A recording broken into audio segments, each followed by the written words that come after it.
Le préfet a 10 jours pour mieux informer le public des risques encourus en mer en raison de la présence de squales dans les eaux de la Réunion.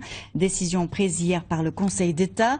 Cette crise continue de diviser la Réunion. Il y a ceux qui veulent protéger les requins et ceux qui demandent que leur population soit régulée rapidement. Les premières réactions avec Laurence Tiensiopo et Laurent Josse. Ils se disent tous de surfeurs mais ont deux façons radicalement opposées d'aborder la crise requin.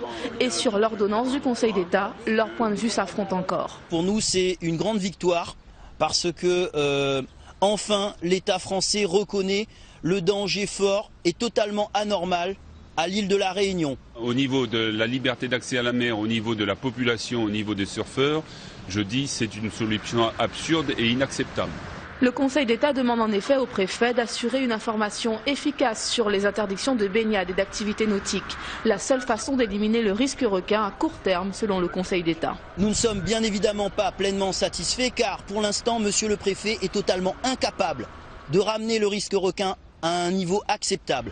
Car pour ramener ce risque requin à un niveau acceptable, il faudrait que la pression, l'effort de pêche soit régulier autour de nos côtes.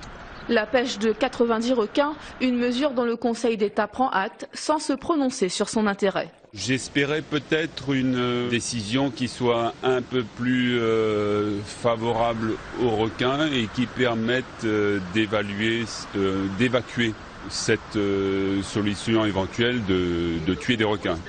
Deux points de vue opposés mais un regret partagé que la seule solution soit pour le moment l'interdiction de l'accès à la mer. La préfecture a une dizaine de jours pour informer efficacement touristes et populations de l'interdiction de baignade et d'activités nautiques.